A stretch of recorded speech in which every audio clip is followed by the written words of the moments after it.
Mesdames et messieurs, bonjour, ravi de vous retrouver pour cette nouvelle édition de votre programme quotidien Midi au Caire en ce jeudi le 12 août 2021 et sans plus tarder commençons cette édition. Le président Abdel Fattah el-Sisi a suivi l'état d'avancement de la mise en place du mémorial à l'extrémité nord de la place du peuple dans la nouvelle capitale administrative. Le chef de l'État a tenu une réunion avec le conseil du président de la République pour l'urbanisme, Amir Saïd Ahmed, le chef d'autorité d'ingénierie des forces armées Ihab el-Far, ainsi que le chef du bureau consultatif de l'autorité d'ingénierie des forces armées Ashraf el-Arabi. La réunion a porté sur les différentes propositions soumises par les facultés d'ingénierie et d'agriculture de l'université Ain Shams et la faculté des arts appliqués de l'université de Helwan concernant les conceptions techniques, les œuvres d'art diverses et la coordination urbaine des espaces verts, de la place du peuple et du mémorial dans la nouvelle capitale administrative. Certains projets supervisés par l'autorité d'ingénierie des forces armées au niveau de la République ont également été suivis, notamment dans les secteurs des routes et des nouvelles axes.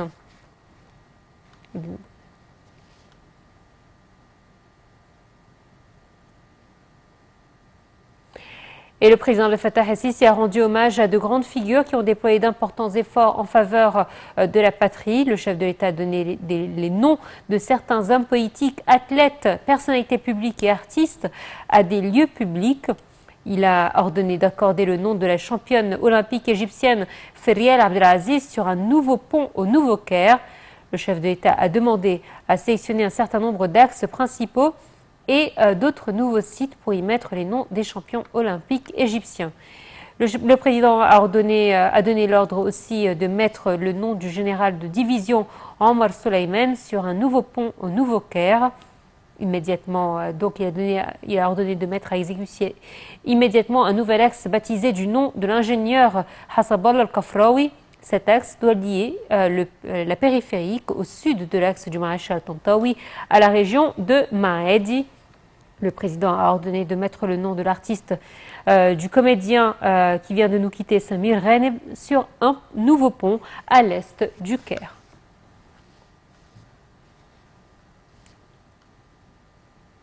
Le Premier ministre Mostafa Madbouli a enjoint aux membres de son cabinet de coopérer avec le complexe des documents intelligents et sécurisés pour tirer parti de ces grandes potentialités qui permettront d'accélérer l'achèvement des dossiers de travail des autorités publiques et ministères, notamment dans la numérisation. Madbouli, qui a fait cette déclaration lors d'une réunion hebdomadaire du Conseil des ministres à son siège à New Alamein, a demandé aux ministres de visiter le complexe pour savoir comment en profiter. Le cabinet ministériel a examiné lors de cette réunion des dossiers politiques, économiques et sociaux, des derniers développements liés au coronavirus, des mesures de précaution dans les différents secteurs de l'État et de la fourniture des vaccins anti-Covid-19. Au cours de sa réunion, le Conseil des ministres a examiné un nombre de questions, de projets de loi et de décisions ministérielles importantes qui visent à faire une renaissance à tous les niveaux, à parvenir à la stabilité économique et sociale et à encourager les investissements et à suivre l'achèvement des travaux dans les divers projets nationaux, dans les projets de l'initiative présidentielle intitulée Vie décente pour le développement de la campagne égyptienne.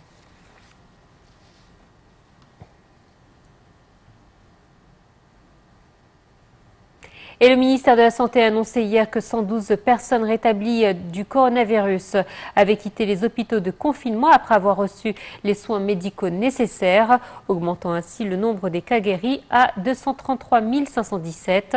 L'adjoint de la ministre de la Santé, Dr Khaled Megahed, a déclaré que 91 nouveaux cas de coronavirus avaient été enregistrés, ce qui porte le nombre total des personnes contaminées jusqu'à présent à 284 966 depuis le début de l'épidémie. Le ministère de la Santé a annoncé aussi avoir répertorié 9 décès, ce qui augmente le nombre total des victimes de la Covid-19 à 16 597.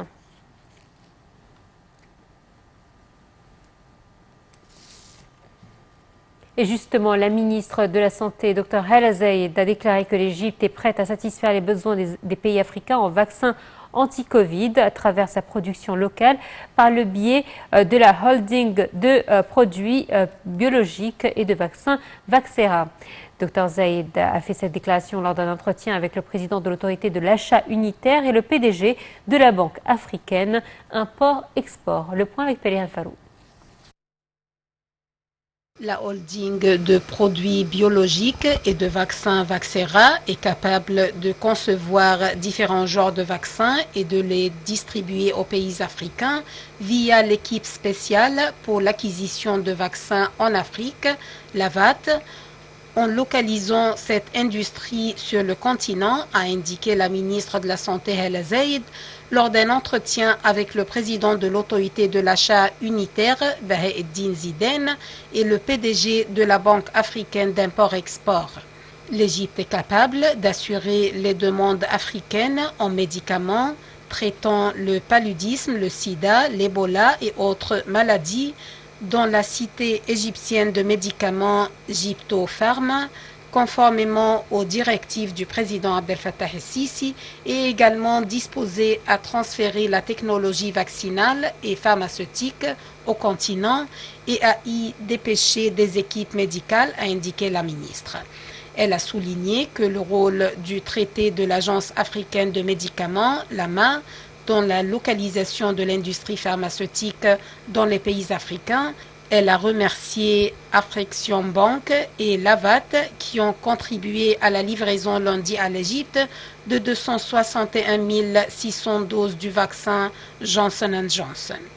Le PDG de l'Afriction Bank a loué le rôle considérable de l'AVAT, expliquant que c'était la première fois que les pays africains mettaient à profit toutes leurs ressources dans le but d'assurer les vaccins et contrôler la pandémie dans le continent, se réjouissant de l'arrivée des cargaisons de vaccins dans les pays membres de l'Union africaine, dont l'Égypte. Le responsable africain a souhaité nouer un partenariat efficace avec le ministère de la Santé et le gouvernement égyptien pour la production de différents types de vaccins, ajoutant que l'AVAT était prête à collaborer avec l'Égypte pour la distribution des vaccins en Afrique.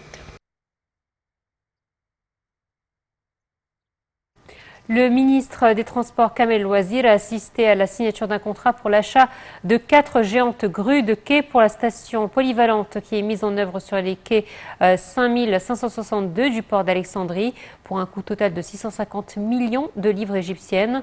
Le contrat a été signé entre le groupe égyptien pour station polyvalente et une entreprise chinoise mondiale spécialisée dans la fabrication de grues géantes.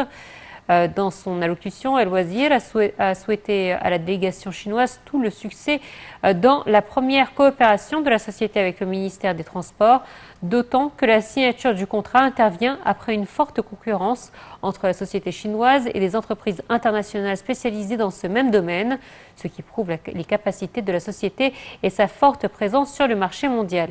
Il a aspiré à davantage de coopération entre les deux parties à la lumière de la mise en place par le ministère des Transports des projets de développement et de construction des stations dans tous les ports comme Al-Dakhla, Damiette, Sokhna et Safaga, demandant à la société chinoise de contribuer à la formation de l'équipe égyptienne qui sera chargée de ces grues et la formation des ingénieurs et des travailleurs égyptiens à Alexandrie.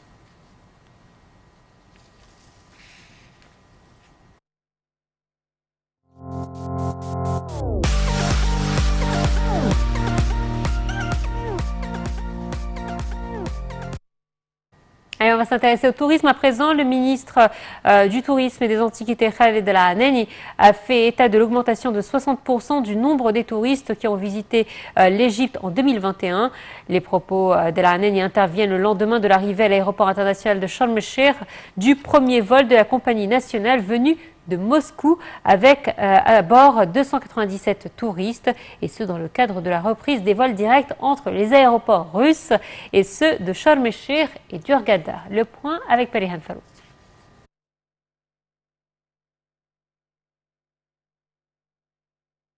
L'Égypte possède des plages et des monuments sans précédent dans le monde, a affirmé le ministre du Tourisme et des Antiquités, Dr Khaled El Aneni, lors d'une interview par téléphone à la chaîne de télévision Sad al-Balad. Le tourisme est en hausse depuis mars dernier. Nous œuvrons pour organiser des vols depuis Hurghada et Sharm el-Sheikh vers Luxor et Assouan, a ajouté El Anani. Le nombre de touristes ayant visité l'Égypte en 2021 a nettement augmenté en enregistrant une hausse de 60% selon le ministre. L'aéroport international de Sharm el-Sheikh a en effet accueilli mardi le premier vol de la compagnie égyptaire venue de l'aéroport de Moscou avec 297 touristes à bord, et ce dans le cadre de la reprise de vols directs entre les aéroports russes et ceux de Sharm el-Sheikh et d'Hurghada. Était à l'accueil de l'avion le directeur de l'aéroport de Sharm el-Sheikh, le général Nabil El-Malla, et une élite de responsables de l'aéroport et de l'autorité de promotion du tourisme. Toutes les mesures de prévention ont été prises à l'aéroport et les tests PCR et les certificats de vaccination contre le coronavirus ont été vérifiés selon la compagnie nationale.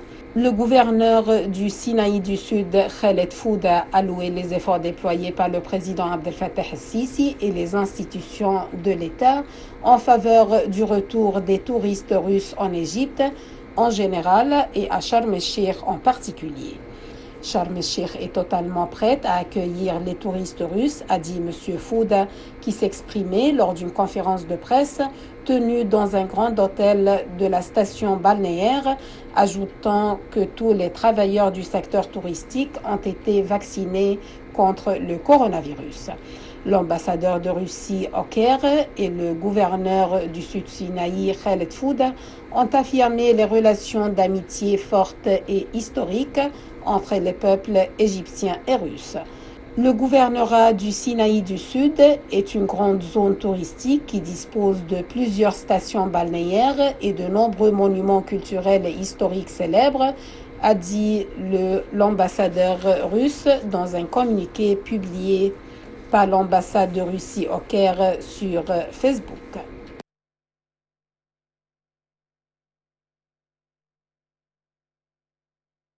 Voilà, c'est donc ainsi que prend fin cette édition de votre programme, donc Midi au Caire. Très bonne suite de programmes sur NetTV International et à très bientôt. Au revoir.